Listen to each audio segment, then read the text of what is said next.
لوگوں کی زندگیاں اور ان کا مال، ان کا کاروبار بچانے کے لیے فیڈرل حکومت گئی ہے. پیسہ وہ بھی پاکستانیوں کا ہے، یہ بھی پاکستانیوں کا ہے. ویژن روڈ میپ وزیر اعظم عمران خان کا ہے جی. لیکن ہم ان کو کوئی سیاست نہیں کرنے دیں گے، ٹھیک ہے. ان کو ساتھ رکھ کے چلائیں گے. ٹھیک ہے. ابائی صاحب آپ کی بات مان لی جائے کہ پیسہ فیڈریشن کے پاس بھی پاکستانیوں کا ہے، سندھ کا بھی پاکستانیوں کا ہے، تو شرمیلا صاحبہ یہ پھر تضاد کا دھواں کہاں سے اٹھتا ہے؟ جی بہت شکریہ. دیکھیے تضاد تو کسی صورت ہونا نہیں چاہیے تھا.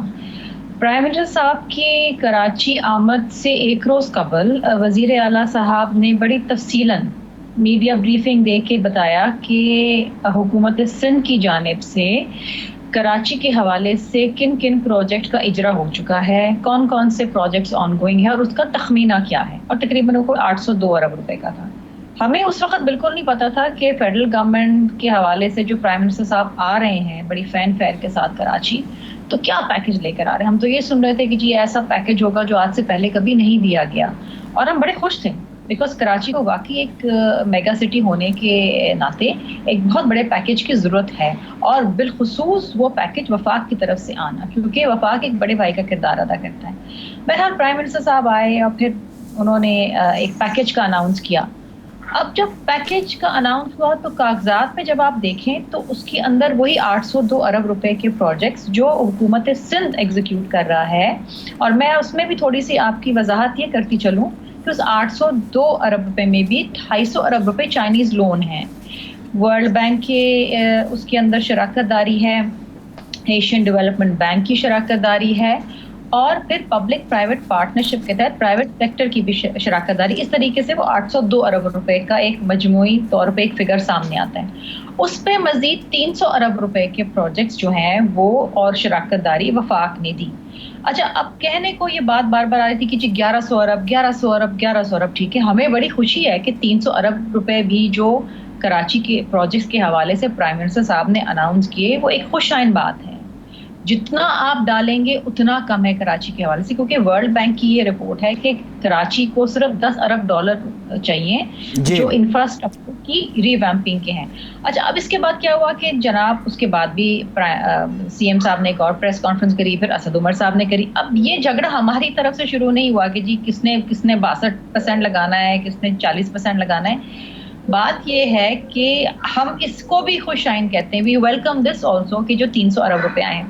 مسئلہ یہ ہے کہ ماضی میں بھی، اب یہ مارچ 2019 کی بات ہے، میں آپ کو بتاؤں کہ پرائم منسٹر صاحب کراچی آئے تھے اور 162 ارب روپے کا کراچی پیکج کا اعلان کر کے گئے تھے. وہ آج تک کراچی کو نہیں ملا. اگر آپ اس سال کے بجٹ کو بھی دیکھ لیں نا 19-20 کے، تو اس میں بھی دیکھیں نا ہر چیز جو آپ کے بجٹ کے کاغذوں میں ریفلیکٹ ہونی چاہیے. آپ فگر لا کے نہیں دے سکتے. ان کی جو federal P S D P ہے اس کے نا صرف 12.5 ارب روپے ریفلیکٹ ہو رہا ہے، 162 ارب روپے ریفلیکٹ نہیں ہو رہا، اور 11 ارب وہ ہیں جو پچھلے سال آئے تھے. ایک بریک لیتے ہیں. بریک کے بعد جب واپس آئیں گے یہیں سے گفتگو کا سلسلہ جوڑیں گے. ورلڈ بینک کے، ایشین ڈیولپمنٹ بینک کے ایسٹیمیٹس کی تو ہم بات کرتے ہیں. جو فیڈرل گورنمنٹ ہے، سندھ گورنمنٹ ہے، انہوں نے کراچی کی بہتری کے لیے کیا کوئی احاطہ کیا، کوئی ایسٹیمیٹ لگایا، اس پہ بات کرتے ہیں. ہمارے ساتھ رہیے.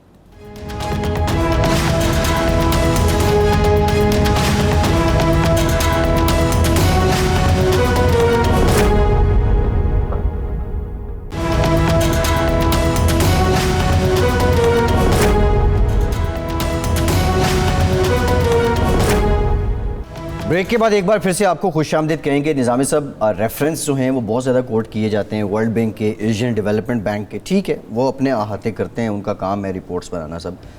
لیکن ہماری جو وفاقی حکومت ہے یا ہماری جو صوبائی حکومت ہیں یا بالخصوص سندھ حکومت ہے، انہوں نے کوئی اپنا کبھی ایسٹیمیٹ لگایا؟ کیونکہ گراؤنڈ ریئلٹیز شاید جو یہ حکومتیں جانتی ہیں وہ ورلڈ بینک والے اس طرح نہیں جانتے، وہ تو سٹیٹس پہ چلتے ہیں. یہ بھی ایک بہت بڑا سوال ہے اگر یہ سیاسی جماعتیں سیریس ہیں کراچی کی بحالی کے لیے. ہاں، ابھی تک تو یہی صورتحال ہے کہ اس میں تمام جو فریقین ہیں، اسٹیک ہولڈر جو ہیں وہ قصوروار ہیں.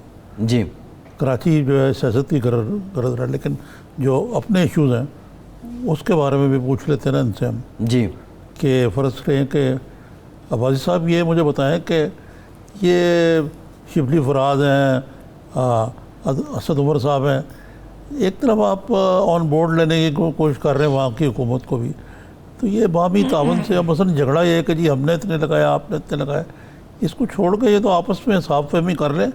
لیکن یہ کراچی کے لوگوں کو کیا قصور ہے کہ جہاں پہ کوئی کام ہی نہیں ہو رہا، اس کی کوئی بھی وجہ ہو، ہے تو پاکستانی نا اور آپ سب کا ہے، تو اس میں کچھ ذرا مثبت رویہ اپنانے کی ضرورت نہیں ہے. جی میرا خیال ہے کہ پیپلز پارٹی کے مطابق کراچی کے لوگوں کا یہ قصور تھا کہ وہ پیپلز پارٹی کو ووٹ نہیں دیتے آ رہے. ٹریڈیشنلی وہ اینٹی پیپلز پارٹی یا پہلے وہ ایم کیو ایم کو ووٹ دیتے تھے، اس دفعہ انہوں نے پی ٹی آئی کو ووٹ دیا اور یہی ان کو سزا مل رہی تھی کراچی کے پسماندگی کی شکل میں. تو حکومت نے بالکل پیپلز پارٹی سے کوئی الحاق نہیں کیا، پیپلز پارٹی کی گورنمنٹ سے الحاق نہیں کیا. ہم سندھ کے کراچی کے لوگوں کو بچانے کے لیے گئے جو ان کی لاپرواہی یا ان کی اگنورنس کا نظر انداز ہونے کا شکار تھے. لہٰذا ہم پیپلز پارٹی سے جو ان کے آئینی قانونی اختیارات ہیں وہ تو ہم ظاہر ہے ہم اس کو تو کوئی بھی نہیں چینج کر سکتا. باقی ہم سمجھتے ہیں کہ ان کا فیلئر ہے. ابھی یہ پیسے گنتے ہیں، یہ کہاں تھے 12 سال؟ آپ کوئی پلان دیتے، آپ پیسے مانگتے، کوئی ورک پلان بناتے. ابھی جو عباسی صاحب کہہ رہے ہیں کہ جی یہ پیسے ورلڈ بینک کے ہیں یا ایشین ڈیولپمنٹ بینک کے، پیسے لینا ایک الگ بات ہوتی ہے. ایک آپ کا پلان ہوتا ہے، ایک روڈ میپ ہوتا ہے. جو میری بہن کہہ رہی ہیں 10 ارب ڈالر، 10 ارب ڈالر لگانے کے لیے کیا سندھ حکومت کی کیپیسٹی ہے؟ نہیں ہے. آپ جو پیسے گن رہے ہیں کہ جی 162 ارب نہیں آیا، نظامی صاحب آپ کو پتا ہے، مجھے بھی پتا ہے کہ ایگزیکیوٹ کرنے کا، پیسے استعمال کرنے کی کیپیسٹی ہوتی ہے کہ ایک سال میں کتنا پروجیکٹ ہے، اس کی کتنی ایگزیکیوشن ہو سکتی ہے، اس کے حساب سے فنڈنگ ہوتی ہے. فنڈنگ ایسے نہیں ہوتی کہ اگر 162 ارب کا ہم نے وعدہ کیا ہے تو پہلے ہی 162 ارب سندھ کی حکومت کو دے دیں چاہے وہ جو مرضی کریں. جو ایگزیکیوٹ جتنا پارٹ ہوتا ہے اس پارٹ پہ پیمنٹ ہوتی ہے. تو جس نے 10 ارب کی بات کی تھی شرمیلا صاحبہ، اس نے 10 سالوں کی بھی بات کی تھی کہ $10 billion can be spend in next 10 years. ابھی جو ہم نے دیا ہے یہ اگلے 3 سالوں کا ہے. انشاءاللہ اگر حکومتیں رہتی ہیں تو دونوں حکومتوں کے ٹینیور سے کمپلیٹ ہونے سے پہلے سیوریج کا نظام، نالوں کا کھولنا، پینے کا پانی اور روڈ کا نظام اور بس سروس یا گرین لائن یا جو آپ کی K4 ہے وہ ہم سندھ کراچی کے لوگوں کو دے دیں گے. آپ مجھے اپنا 12 سالوں کا کراچی کا کیا ہوا ایک کام بتا دیں. سیف سٹی ہے؟ نہیں ہے. ایمبولینس سروس ہے؟ نہیں ہے. اور کوئی روڈ، کوئی پینے کا پانی اور تھوڑی سی بارش ہو جائے تو سارا کراچی انڈائریکٹلی نون لیگ کو اپریشیٹ کر رہے ہیں. پیپلز پارٹی گورنمنٹ فیلئر یہی کہہ رہا تھا. انڈائریکٹلی نون لیگ کو یہ ساری باتیں آپ کی ٹھیک ہیں، لیکن دیکھیں نا جہاں یہ کام ہوئے ہیں پنجاب میں، نہیں ہم نے بھی وہاں بھی گالم گلوچ کرتے ہیں آپ کہ وہ چور ہیں، کھا گئے سب کچھ. تو خیر اس سے باوجود میرا فاروقی صاحب سے دیکھیں ایک بات الگ ہے. ہم یہ سمجھتے ہیں کہ آج اگر ایک جملہ سن لیں میرا، آج اگر پاکستان کی معیشت کی مشکلات ہیں، آج مہنگائی ہے، خسارے ہیں، آج ادارے ڈوبے ہوئے ہیں، تو اس میں ان کی ان وائز سپینڈنگ تھی. 10 روپے جیب میں اور 1000 روپے کا کھاتا کھول دینا. یہاں کنٹراڈکٹ کر رہے ہیں باسی صاحب. آپ اپنی دلیل کوئی اس کی نفی کر رہے ہیں. شرمیلا صاحبہ سے نظامی صاحب، شرمیلا صاحبہ لیکن شرمیلا صاحبہ یہ تو ان کا مجھے اعتراض ٹھیک لگتا ہے صداقت علی عباسی کا اور ناقدین کا کہ آپ اتنی دیر سے سندھ میں حکمران ہیں، آپ نے کیا کیا سندھ کی کیپیسٹی بلڈنگ بننے کے لیے، بڑھانے کے لیے، اس کی حکومت کی فنڈز کو یوٹیلائزیشن کرنے کی. اور پھر آپ کو یہ کرٹیسزم ہر طرف سے سننا پڑتا ہے کہ جی آپ تو سب کچھ کھا پی گئے. اس کا کوئی ٹھوک بجا کے جواب نہیں آتا آپ کی طرف سے. نظامی صاحب جواب تو ہم دیتے ہیں لیکن شاید وہ جواب اتنا فورسفلی نہیں دیا جاتا جتنا دینا چاہیے، کیونکہ یہ پی ٹی آئی والے تو جھوٹ بھی اتنی فورسفلی بولتے ہیں کہ وہ سچ لگنے لگتا ہے. اب اگر آپ سندھ کی بات کریں کہ پچھلے 12 سال میں سندھ کے ساتھ کیا ہوا اور پیپلز پارٹی نے کیا کیا، تو میرا خیال ہے ہم بارہا بتا چکے ہیں کہ ہم نے ہیلتھ کا سسٹم جو ہے بہت زیادہ اپ گریڈ کیا. NICVT دیکھ لیجئے، گمبٹ انسٹیٹیوٹ کو دیکھ لیجئے، NICVT کے سیٹلائٹ کے جو مختلف سندھ کے اضلاع کے اندر جو سیٹلائٹ ہاسپٹلز ہیں ان کا نظام آپ دیکھ لیجئے، جو اب یہ فیڈرل گورنمنٹ ان کو واپس دینا چاہ رہی. پہلے تو نہیں لینا چاہ رہے تھے وہ، now they want it back. اسی طریقے سے آج اگر آپ روڈز کا نیٹ ورک دیکھیں، حیدرآباد سے میرپور، خاص اگر آپ ڈیول کیریج وے دیکھیں، اس سے آگے اگر آپ تھر پارکر اگر جائیں، ایک وقت لگتا تھا کہ 8-9 گھنٹے لگتے تھے تھر پارکر جانے میں، اب 4 گھنٹے میں آپ کراچی سے تھر پارکر پہنچ جاتے ہیں. یہ تمام چیزیں ہیں لیکن اس کو کوئی جو ہے وہ ایکسیپٹ نہیں کرنا چاہتا اپوزیشن کی طرف سے. دوسری چیز یہ کہا گئی کہ یہ بار بار کہا جاتا ہے کہ جی کراچی سے ہمیں ووٹ نہیں ملتا تو ہم کراچی والوں کے ساتھ دشمنی نکالتے ہیں. اگر ایسی خدا نخواستہ بات ہوتی تو جناب ہم یہ 802 ارب روپے کے پروجیکٹ صرف کراچی کے لیے کیوں مختص کرتے؟ اور یہی بات ہے کہ یہ اس میں کوئی 1 سال میں پروجیکٹس کمپلیٹ ہو رہے ہیں, کوئی 2 سال کے اندر, کوئی 3 سال کے اندر, یہ تمام کے تمام. اور اگر آپ چاہیں تو میرے پاس پوری فہرست ہے, میں آپ کو پڑھ کے دکھا دوں اور کس میں کس کی کتنی فنڈنگ کہاں سے آئی ہے. دوسری چیز یہ ہے کہ پی ٹی آئی کو تو چلے ووٹ ملے ہیں نا, 162 ارب روپے کا تو جواب میرے بھائی عباسی صاحب نہیں دے سکے. کہاں بجٹ میں وہ ریفلیکٹ ہی نہیں ہو رہا, مطلب وہ پیسہ ملا ہی نہیں, نہ کہیں گیا, ختم ہو گئی. وہ ایک بیان دیا تھا پرائم منسٹر صاحب نے اور وہ ہوا میں پھر ہو گیا. دوسری چیز یہ ہے کہ ان کے 14 ایم این ایز ہیں کراچی سے, ہر ایم این اے کو پرائم منسٹر صاحب نے 15 کروڑ روپے دیے, اس حساب سے 210 کروڑ روپے بنے, اور یہ کراچی کے لیے. مجھے نہیں پتا لیاری سے لے کے یہاں ڈیفینس تک جہاں میں رہتی ہوں یہ پانی پانی تھا اور حالات بڑے برے تھے. یہ 15 کروڑ روپے 210 کروڑ روپے کہاں لگے ہیں, یہ ان کے ایم این اے سے ان کے پرائم منسٹر کو پوچھنا چاہیے. دوسری چیز یہ ہے کہ بہت کچھ ایسے پروجیکٹس ہیں جو وفاق کراچی انفراسٹرکچر ڈیولپمنٹ اتھارٹی کے تحت ایگزیکیوٹ کر رہا ہے, جس میں سندھ حکومت کا کوئی لینا دینا نہیں ہے. وہ تمام کے تمام پروجیکٹ, ایک گرین لائن پروجیکٹ ہے بسوں کا, اس کے اندر کوئی تقریباً کوئی 24 ارب 66 کروڑ روپے جو ہے اس کا یہ بجٹ تھا. بجٹ یوٹیلائزیشن دکھا دی ہے 40 ارب روپے کی وفاق نے, لیکن بس ایک بھی کراچی کی سڑکوں پہ آپ کو نظر نہیں آئے گی. ہم جب پنجاب کو دیکھتے ہیں یا لاہور کو دیکھتے ہیں یا پچھلے 10 سال پی ٹی آئی کو اگر ہم فی الحال مائنس کریں, پچھلے 10 سال نون لیگ کی بات کریں تو شہباز شریف صاحب کے پاس دکھانے کو بیچنے کو اورنج لائن ٹرین بھی ہے, میٹرو بس بھی ہے, اچھا پھر جو اور ان کے پروجیکٹس ہیں, فلائی اوورز ہیں, ڈفرینٹ پروجیکٹس ہیں, وہ نظر آتے ہیں. پیپلز پارٹی کے پاس اسپیسیفکلی کراچی میں ایسا کون سا بڑا پروجیکٹ ہے جس کو وہ ایون اپنی پریزنٹیشن کے طور پہ ہی, اپنی پروڈکٹ کے طور پہ آپ کو, جی بالکل شو کیس کے طور پہ آپ دکھا سکیں کراچی کے عوام کو, پاکستان کے عوام کو؟ آپ بالکل صحیح کہہ رہے ہیں کہ آپ کو لاہور کے اندر یہ پروجیکٹس, میگا پروجیکٹ نظر آئیں گے. کیوں نظر آئیں گے؟ کیونکہ نواز شریف صاحب کی حکومت تھی, فیڈرل گورنمنٹ میں بیٹھے تھے اور وفاق وہاں دل کھول کے شراکت داری کر رہا تھا پروونس کے ساتھ. لیکن ہوتا کیا تھا, یہ نواز شریف کے ٹائم پہ شروع ہوا کہ federal P S D P کے اندر سندھ کو کچھ نہیں ملتا تھا. 27% سے گر کے جو federal P S D P کی جو ایلوکیشن تھی وہ 2% پہ آ گئی, اور الحمدللہ انہوں نے یہ روایت کنٹینیو رکھی ہے. پنجاب کو تو دل کھول کے وفاق دیتا تھا کیونکہ وفاق میں نواز شریف صاحب بیٹھے تھے, اور ظاہری بات ہے کہ وہ 5 سال میں دونوں حکومتیں پیپلز پارٹی کی تھی, ان کا کوئی منصوبہ بتا دیں. 5 سال میں دونوں حکومتیں پیپلز پارٹی کی تھی, مرکز میں بھی اور صوبے. دیکھیں میگا پروجیکٹس کی آپ بات کر رہے ہیں نا, ان میگا پروجیکٹس کے لیے بہت زیادہ فنڈنگ کی ضرورت ہوتی ہے. یا تو پھر ورلڈ بینک سامنے آئے, ایشین ڈیولپمنٹ بینک سامنے آئے, یا تو پھر وفاق اس کے اندر سوورن گارنٹی دے اور وہاں سے فنڈز آئیں. لیکن سندھ کے اندر تو ہمیشہ پیپلز پارٹی کی گورنمنٹ رہی ہے پچھلے 12 سال سے, جیسے آپ کہہ رہے ہیں. اس میں سے 5 سال تو آپ اس کے ساتھ ایم کیو ایم کے ساتھ ملا لیں, 2008 سے 2013. تو یہاں پر تو فنڈنگ ملتی نہیں تھی. جب پیپلز پارٹی کی گورنمنٹ تھی تو ہاں فنڈنگ آئی, اور اس زمانے میں آپ کو یاد ہوگا 2010-2011 کے اندر شدید فلڈز آئے, سیلاب آئے, بارشیں ہوئیں, تباہ کاریاں ہوئیں, اور وفاق نے وطن کارڈ کا اجرا کیا, وفاق نے لوگوں کو پیسے دیے, ریلیف دیا. شرمیلا صاحبہ ٹھیک ہے, آپ کی بات ٹھیک ہے. نظامی صاحب خلاصہ یہی ہے کہ جو شو کیس پروجیکٹ پنجاب میں نظر آتے ہیں نون لیگ کے پاس, وہ پیپلز پارٹی کے پاس اس طرح نظر نہیں آتے, whatever the reasons are. ایک بریک لیتے ہیں اور بریک کے بعد مزید بھی بات کریں گے قانون سازی سے متعلق. ہمارے ساتھ رہیے.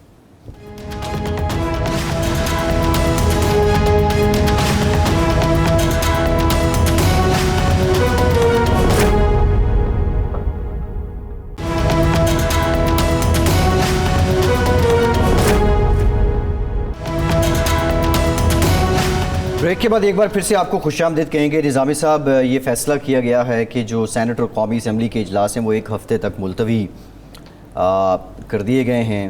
بظاہر جو ریزن ہے وہ ملک میں اس وقت سیلابی صورتحال ہے, لیجسلیٹرز اپنے حلقوں میں ہیں. حقیقت کیا ہے؟ پس پردہ بھی یہی وجہ کارگر ہے یا کوئی اور معاملہ ہے؟ دیکھیں, میرا تو خیال ہے کہ کنسنسس پرویلڈ, خود پرویل کی ہے, پرویل کرائی گئی ہے کہ ایف اے ٹی ایف کا بڑا سیدھا نہیں ہے بلکہ ایک بڑا گنجلک مسئلہ ہے. اس کے اوپر جو ہے کنسنسس بہتر ہے, اور اب کوشش کی جائے گی کہ اپوزیشن اور حکومتی جماعت ایک پیج میں آ جائیں. یہ ایف اے ٹی ایف کا مسئلہ نہیں ہے جو کہ بھئی یہ ایف اے ٹی ایف کا قانون مس یوز ہو سکتا ہے. دیکھیں نا گالی گلوچ سے تو کوئی کام نہیں نہ چلتا. پہلے گالی گلوچ کی گئی اپوزیشن کی کہ غدار ہیں یہ ہے وہ.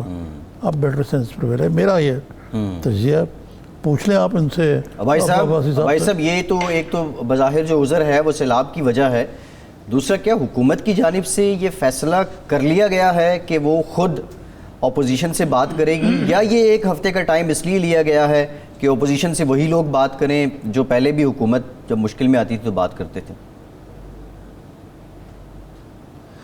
دیکھیں عباس صاحب, میں نہیں سمجھتا کہ ہمیں اس سارے پروسیس میں, جب پاکستان کی ایک قومی سلامتی کا ایشو ہے اور پاکستان کی انٹرنیشنل آبلیگیشنز ہیں, اس میں ہم اپوزیشن کو منتیں کریں اور ان کو پولیٹیکل کنسیشنز دیں, ان کو ہم ایڈجسٹ کریں, جسٹ بیکاز کہ ان کی وجہ سے, مسلم لیگ نون کی وجہ سے پاکستان گرے لسٹ میں گیا ہے, اور جسٹ بیکاز انڈیا چاہتا ہے کہ پاکستان بلیک لسٹ ہو, تو یہ پاکستان کو گرے لسٹ سے بلیک لسٹ میں لانے والوں کے ساتھ ہیں یا اس کو وائٹ کرنے کے ساتھ ہیں. ہم تو سمجھتے ہیں کہ ٹھیک ہے, ان کا ہماری حکومت سے اختلاف ہو سکتا ہے, ان کا ہماری پالیسی سے اختلاف ہو سکتا ہے, لیکن خدا را پیپلز پارٹی اور نون لیگ آپ پاکستان کے خلاف کیسے ہو سکتے ہیں؟ یہ نہ پی ٹی آئی کا کریٹڈ مسئلہ ہے, نہ پی ٹی آئی نہ اکیلے اس کو حل کرنا ہے, نہ اس کا فائدہ پی ٹی آئی کو ہے. اگر خدا نہ خواستہ پاکستان بلیک لسٹ ہو جاتا ہے جو انڈیا چاہتا ہے, تو اس میں تو پاکستان کی معیشت برباد ہو جائے گی. آگے ہم آپ کے مہنگے بجلی کے منصوبے بھر کے ان کے خرچے, ہمارے سرکلر ڈیٹ نہیں پورے ہوگے, قرضوں کی قسطیں بھر کے پاکستان کی معیشت کی کمر ٹوٹ گئی ہے.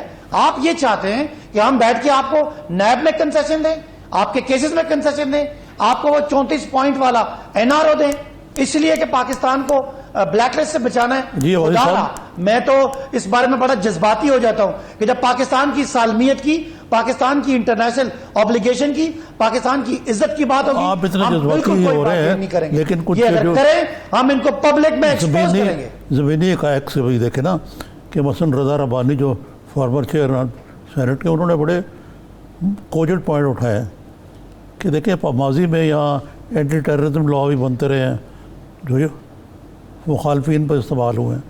وہ تو ربانی صاحب چاہتے ہیں کل جب آپ اپوزیشن میں ہو تو آپ کے خلاف, انہیں سن لیں آپ بات نا, یہ مس یوز نہ ہو چیزیں. اور اس میں کنسیشن کون سی مانگی انہوں نے کہا چھوڑ دیں آپ نیب کو ایک طرف. آپ کے ساتھ انہوں نے تعاون بھی کیا, بہت سارے بلز پہ انہوں نے تعاون بھی کیا. تو یہ مطلب جو ہے یہ تو بلیک میلنگ ہے نا آپ کی کہ جی آپ یہ نہیں کریں گے تو ہم آپ کے اوپر کریں گے. اور یہ کہنا کہ جی یہ سارا کچھ یہ پی ایم ایل کی گورنمنٹ نے کرایا, ایسا نہیں ہے کہ گرے لسٹ میں اور بھی بہت سارے لوازمات ہیں جن کا شاید یہاں ذکر کرنا مناسب نہ ہو, لیکن سب کو پتہ ہے کہ کیوں ہم گرے لسٹ میں گئے. نظامی صاحب, میرا پوائنٹ یہ تھا کہ گرے لسٹ میں ہم پی ٹی آئی یا عمران خان حکومت کی وجہ سے نہیں گئے. مان لیا قومی مسئلہ ہے, مان لیا یہ ہم پھنسے ہوئے ہیں, مان لیا کہ یہ بہت بڑا ایشو ہے, لیکن آپ کیا سمجھتے ہیں کہ اس وقت جو ان کی ریکوائرمنٹ ہے ایف اے ٹی ایف کی, ان کی جو ریکوائرمنٹ ہے کہ منی لانڈرنگ نہ ہو, ان کی ریکوائرمنٹ ہے کہ ٹیرر فنانسنگ نہ ہو, اور آپ کے ٹرانسپیرنٹ نظام ہو, ان کو ایک ہی بات پہ اعتراض ہے کہ منی لانڈرنگ کو نیب کے پرویو سے نکال دیں, منی لانڈرنگ کو چھوٹا کرائم بنا دیں. یہ بات صحیح ہے, یہ رضا ربانی صاحب نے یہ نہیں کہا کہ منی لانڈرنگ کو آپ قابل گرفت اندازی نہ بنائیں. اگر پرائم منسٹر خود پڑھ لیتے تو شاید وہ اس کو انڈوز نہ کرتے. ایشوز میں بعد میں بات کر لیں گے. آپ دیکھیں نا جس طریقے سے آپ یہاں پہ نیب کو مس یوز کیا جا رہا ہے پولیٹیکل وکٹمائزیشن کے لیے, جی یہ انہوں نے نہیں کہا, یہ میں کہہ رہا ہوں. اسی طرح آپ چاہتے ہیں کہ یہ بھی وکٹمائز ہو, چاہے وہ کل کو پی ٹی آئی کی کو اپوزیشن میں ہو. چلے محترمہ کا بھی اس بارے میں پوائنٹ آف ویو لے لیتے ہیں. جی آپ کیا سمجھتی ہیں؟ نظامی صاحب دیکھیں, یہ ہر چیز کا ملبہ جو ہے, کیونکہ ان کی اپنی تو نااہلی اور ناکامی رہی ہے 2 سال ہر چیز میں. یہ معاشی پالیسی, معیشت کی کیا بات کرتے ہیں, ان کی کیا معاشی پالیسی ہے؟ دیر از نو اکنامک پالیسی. ان کی خارجہ پالیسی کیا ہے؟ کشمیر سے لے کے سعودی عربیہ تک تو ان کی کوئی خارجہ پالیسی نہیں. یہ ملک چلا کون رہا ہے؟ اس ملک میں آ کے جواب دیتا کون ہے؟ وزیر اعظم صاحب جو اس ملک کے وزیر صحت بھی ہیں, کامرس منسٹر بھی ہیں, مطلب وہ جواب ہی نہیں دیتے, کوئی جواب ہی نہیں آتا. فاٹف کے اندر جو ریکوائرمنٹ ہی نہیں ہے, فاٹف کی جو شک ہے ہی نہیں, وہ مانگ ہی نہیں رہے, وہ آپ ڈال رہے ہیں. کیونکہ اگر آپ پھر چاہتے ہیں آپ نے بالکل صحیح بات کی, میں 100% آپ کی بات سے تائید کرتی ہوں, اور یہی ہم پیپلز پارٹی کے پلیٹ فارم سے کہہ رہے ہیں کہ جس طریقے سے آپ نیب کو مس یوز کر رہے ہیں اپنے پولیٹیکل اپوننٹس کے لیے وچ ہنٹ کرنے کے لیے, آپ نے یہ فاٹف کا بھی قانون اس طریقے سے یوز کرنا ہے. وہ جو 180 دن کی آپ بات کریں کہ کسی کو بھی کسی وقت بغیر اریسٹ وارنٹس کے آپ گرفتار کر لیں, یہ تو فاٹف کی ریکوائرمنٹ ہی نہیں ہے, نہ یہ کسی ملک میں ہے. آپ کیوں کرنے جا رہے ہیں؟ دوسری چیز یہ ہے کہ آپ کو این ٹائم پہ کیوں قانون سازی یاد آتی ہے. انہوں نے تو یہ پورا پارلیمنٹری سال جو ہے 31 آرڈیننسز اجرا کر گزار لیا. یہ تو قانون سازی پہ بلیو ہی نہیں کرتے کہ پارلیمنٹ کے اندر قانون آئے, اس کے اوپر ڈیبیٹ ہو, اپوزیشن کی بات سنی جائے, کوئی ترامیم ہو نہ ہو, ایک اچھا قانون پاس ہو. یہ تو بیک ڈور چینل استعمال کرتے ہیں. شرمیلا صاحبہ, یہ آپ سے جاننا چاہ رہا ہوں, یہ آپ سے جاننا چاہ رہے ہیں کہ دیکھیں ہم نے ماضی میں بھی دیکھا بہت سی قانون سازیوں پہ اپوزیشن اسی طرح واویلا کرتی رہی, شور مچاتی رہی پریس کانفرنس میں, ٹی وی ٹاک شوز میں, لیکن عین وقت پہ اپوزیشن لیٹ گئی. اب یہ جو آپ باتیں آپ جو ابھی بات کر رہی ہیں کہ یہ تو فیٹف کی ڈیمانڈ ہی نہیں ہے, اس پہ کیا, اس پہ بھی وہی ایپیسوڈ ریپیٹ ہوگا؟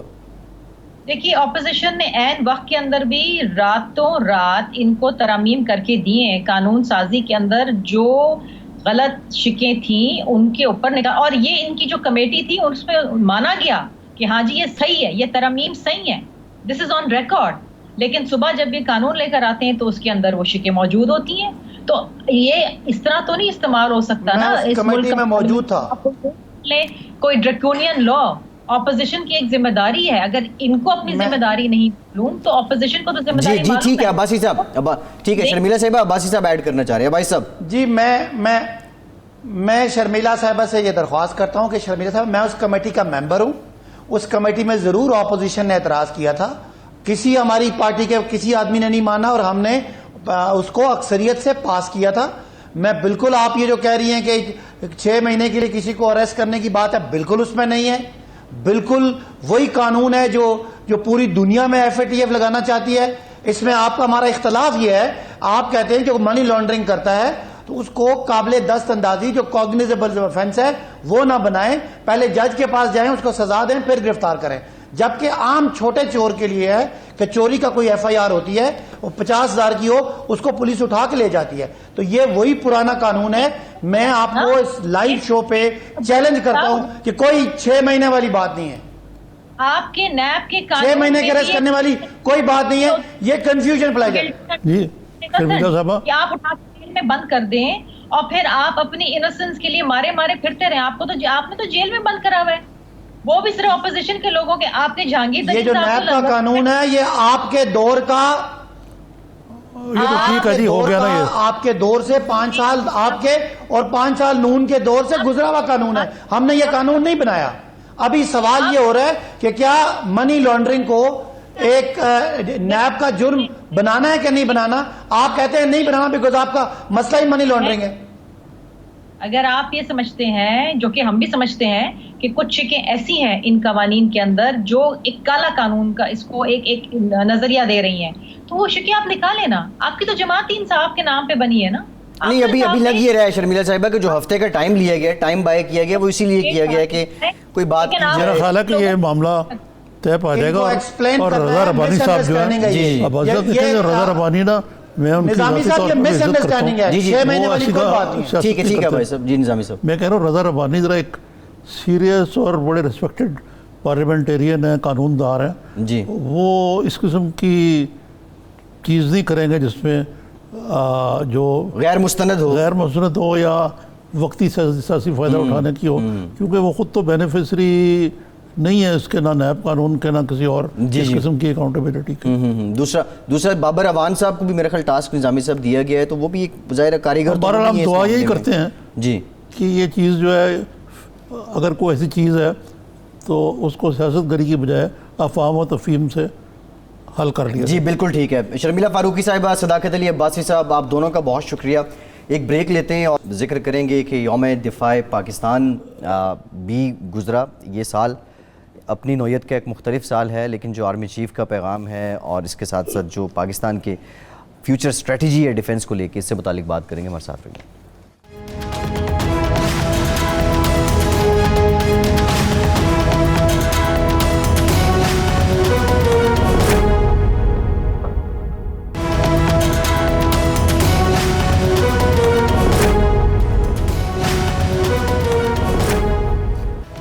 بریک کے بعد ایک بار پھر سے آپ کو خوش آمدید کہیں گے. یوم دفاع پاکستان ملی جذبے کے ساتھ منایا گیا اور پاکستان کے دفاع کے لیے جن لوگوں نے نظامی صاحب اپنی خدمات دیں, جانوں کے نذرانے دیے, جو غازی ہیں, ان کو پاکستان بھر میں سلام پیش کیا گیا. نظامی صاحب, آرمی چیف نے جو سپیچ کی اس موقع پہ, اگر ہم اس کو سمرائز کریں تو 3 بنیادی باتیں ہیں. ایک یہ کہ ہم پرامن قوم ہیں اور اب ہم نے ترقی اور خوشحالی کی طرف جانا ہے. دوسری بات, بانی پاکستان کا وہ شورائے آفاق جو ان کا نصب العین تھا, اتحاد, ایمان, تنظیم اور پھر کام. اور تیسری بات انہوں نے کی ہائیبرڈ وارفیئر, اور یہ جو جدید طریقے کی وار ہے, اور یہ بھی بتایا کہ ہم اس سے بھی لڑنے کے لیے تیار ہیں. ایک پیغام جو اس دن جانا چاہیے تھا, یقینی طور پہ وہ عوام کے لیے گیا. لیکن جو اس وقت حالات ہیں نظامی صاحب, مزید کیا کچھ کرنے کی ضرورت ہے؟ سارا پاکستان کو دفاعی طور پر مضبوط کرنے کا زیادہ یہ ہائیبرڈ وار جو ہے, اس کا مقابلہ تبھی کیا جا سکتا ہے یہ معاشی طور پہ آپ اسٹرانگ, معاشی طور پر مضبوط ہوں, اندرونی طور پر مستحکم ہوں. اس قسم کی جس طرح کی بیان بازی آج کل ہو رہی ہے اپوزیشن حکومت کے بیان, جوتیوں میں ڈال بانٹ رہی ہے, تو یہ ہائیبرڈ وار کے لیے یہ کوئی اچھی کو جیتنے کے لیے میرا مطلب ہے یہ کوئی اچھا پیش خیمہ نہیں ہے, اچھی وہ نہیں ہے آپٹکس. نظام صاحب, جو لیٹسٹ اسٹڈیز ہیں, جو 5th جنریشن وارفیئر ہے, اس میں بتاتے ہیں کہ جو دشمن ہے وہ آپ کو قرض کے ذریعے بھی زیر عتاب کر سکتا ہے. یہ جو تحقیق ہیں, جو اسٹڈیز ہیں اس سے متعلق, اب ہم تو مقروض بہت زیادہ ہیں یار. اس کو چھوڑ دیں آپ 1 منٹ کے لیے. آپ کے سامنے مثال موجود ہے جی. امریکہ نے سوویت یونین کو اصلاح اندوزی پہ پیسے خرچ کر کے فوجیوں کو بڑھانے کے لیے کرتے ہوئے نیوکلیئر ارسنل ان کو کلاش کر دیا, اور وہ اقتصادی طور پہ اتنی کمزور ہو گئی سوویت یونین کہ ٹوٹنا پڑا, کہ وہ اندر سے ہی شٹر ہو کر رہ گئی. جی. کو باہر سے نہیں آئی. دیکھیں نا, کو امریکہ نے انویژن نہیں کیا, کسی نے ایٹم بم نہیں پھانکا, کوئی میزائل نہیں گرا, سوویت یونین کلیپسڈ. میں یہ نہیں کہہ رہا ہوں خدا نہ خواستہ پاکستان بھی ایسے ہوگا, لیکن یہ یاد رکھیں کہ بھارت کی ایگزیکٹلی یہی اسٹریٹجی ہے. ٹھیک ہے. اچھا نظامی صاحب, ایک اور بڑی انٹرسٹنگ ایونٹ رہا لاہور میں گزشتہ روز. آپ بھی اس میں شریک تھے, اسپیکر تھے آپ, اور اسپیچ میں نے سنی. شیخ رشید صاحب کی کتاب لال حویلی سے اقوام متحدہ تک, اس کی تقریب رونمائی تھی. ساری باتیں میں نے تو کتاب ابھی نہیں پڑھی, خیر میرے خیال آپ کے پاس تو پہنچ گئی ہے. لیکن ایک بات جو میں سوچ رہا ہوں اور جو آپ سے پوچھنا چاہ رہا ہوں, شیخ صاحب نے کہا کہ مجھ پہ کسی روح کا سایہ ہے. وہ روح کون ہے, کس کی ہے, کچھ بتا دیں. اور پھر یہ بھی کہا کہ یہ پیشین گوئیاں میں کرتا نہیں, یہ ہو جاتی ہیں. نظامی صاحب بھی تو روحانی سیاست ہو گئی ان کی. نہیں, یہ اس سے بھی کچھ زیادہ ہے. میرا خیال ہے شیخ رشید کو کچھ زمین پہ پیر لانا چاہیے اپنے. یہ پیشن گوئیاں ایسے ہی رہ جاتی ہیں دڑی کی دڑی جب کچھ ہونا ہوتا ہے. یہ اور بات ہے کہ شیخ رشید جو ہیں, ان کی یہ بہت بڑی صفت ہے کہ ان کو پتہ ہے کہ عوام کیا چاہتے ہیں, اور یہی ان کی کامیابی کا راز ہے کہ انہوں نے عوام کے ساتھ ناتا نہیں توڑا اپنا, جس کا میں نے کل ذکر بھی کیا. جی. اور وہ اس بات پر فخر کرتے ہیں کہ وہ سن آف دا سوائل ہیں. ان کے باقی سیاستدانوں کی طرح وہ انہوں نے کئی DHA کے اندر ادھر گھر بنا کے اپنا طرز رہن یا بود و باش جو ہے نہیں بدلا. اب مثلا میں نے کچھ باتیں جو میں کل نہیں کر سکا وہاں اقتصار کی وجہ سے, مثلا یہ کہ شیخ رشید میرے سے بڑی خام بھی کھاتے تھے پہلے. اچھا. اس کی وجہ یہ تھی کہ ایک میڈیا سیمینار ہوا تھا نواز شریف کے دور میں. یہ MQM نے تازہ یہ مدیر جو تھی یہ جسارت اور کیا نام تھا ان کا رسالے کا, کس کا, MQM کا صلاح, جی جی, ادھر آگ لگائی تھی. اچھا. تو میں صدر CPN تھا, اس میں نے بڑا سخت اسٹینڈ لیا. میرا خیال امت تھی. امت تھا جی. امت نہیں, کچھ اور نام تھا. امت تو اخبار ہے نا ان کا. جی جی, ابھی آ جائے گا ذہن میں. تو میاں نواز شریف نے شیخ رشید کو کہا یار یہ ایک میڈیا سیمینار کرو، اس میں ان کی حیثیت ایسی پھر ہوئی ہے، کیا سمجھتے ہیں میڈیا والے اپنے آپ کو، جو مرضی کہہ دیں. تو یہ 90s کی بات ہے، 97 میں جب شیخ صاحب نواز شریف صاحب کے ساتھ کراچی کے نہیں انفارمیشن کے ایڈوائزر تھے منسٹر، جی انہوں نے کراچی کے میرٹ ہوٹل میں ایک سیمینار کیا جس کی صدر نواز شریف کر رہے ہیں، اور یہ بڑے فرنٹ فٹ پہ ہیں. انہوں نے کہا جی یہ خیالی پلاؤ پکاتے ہیں، یہ لفافے لیتے ہیں وغیرہ وغیرہ وغیرہ. سنتا رہا. جب میری باری آئی تو میں نے ان کو خوب سنائی. میں نے کہا لفافے لینے والا زیادہ قصوروار ہے یا دینے والا؟ آپ دیتے ہیں تو کوئی لیتا نا. پھر میں نے کہا آپ نے کس انداز سے آپ نے میڈیا کو بالکل زیر کر لیا. جب بھی میں نے ساری باتیں کی تو نواز شریف آپ ناراض ہو گئے اس میں آپ سے؟ ہاں ٹھیک. اور وہ جلدی اٹھ کے چلے گئے کھانا کھائے بغیر. اب اس وقت تو وہ چلے گئے لیکن انہوں نے ایک کام کیا. ایک یہ بھی بتانا کہ تجزیے لکھتے تھے جو خیالی پلاؤ ہوتے تھے ان کے، جی یہ نہیں کہ ہم جھوٹ بولتے. جی وہ میاں صاحب چلے گئے. کچھ دنوں بعد ہی شیخ رشید کا سے یہ پورٹ فولیو لے لیا گیا. جی شیخ رشید مجھے مورد الزام ٹھہراتے تھے کہ آپ نے وہ باتیں کی اور نواز شریف صاحب ناراض تو ہو وہ گئے. اکثر جب میرے سے فون پہ بات ہوتی تھی یا ملتے تھے تو وہ کہتے تھے آپ تو ممی ڈیڈی برگر کراؤڈ ہے. یہ ان کا تکیہ کلام ہوتا تھا. خیر اب وہ بہت سال ہو گئے اور اب وہ دل میں بھی نہیں رکھتے. لیکن مجھے جو کل میں کہنا چاہ رہا تھا کہ ان کی اپنی خود قسمتی ہے، بدقسمتی ہے، بدقسمتی کہہ لیں یا ستم ظریفی ہے یہ کہ میں تو ممی ڈیڈی برگر کراؤڈ نہیں بنا. لیکن آج کل شیخ رشید جس جماعت میں اس کی بنیادی ممی ڈیڈی برگر جی جی یہ بالکل ٹھیک ہے نظامی صاحب. کہ عمران خان سے لے کے جہانگیر ترین لیکن کل آپ کو بڑی انہوں نے عزت دی. اس کی وجہ یہ ہے کہ ایک تو وہ میرے والد صاحب کا بڑا احترام کرتے تھے. ٹھیک ہے. میں نے کبھی ان سے بدتمیزی نہیں کی اور میں خود اس بات پہ حیران تھا کہ آخر شیخ رشید نے فیصلہ کیا ہوگا نا کہ میں وہاں آؤں اور کچھ لفظ کہوں تو یہ میں نے اس سے بڑی اپنی عزت افزائی سمجھا. جی بالکل ٹھیک ہے نظامی صاحب. اچھا یہ اب کتاب جو پڑھیں گے تو اس سے متعلق بات کریں گے، بظاہر اس پہ بھی کبھی بات کریں گے کیا شیخ رشید ریٹائر ہونے والے ہیں یا نہیں. نظامی صاحب ایک اور فیصلہ ہوا بڑا امپورٹنٹ ہے اور یہ سوشل میڈیا پہ کیمپین بھی چل رہی تھی. میرے خیال وہ ٹویٹر پہ سارا ٹرینڈ مائیں چلا رہی تھیں کہ اسکول کھول دو.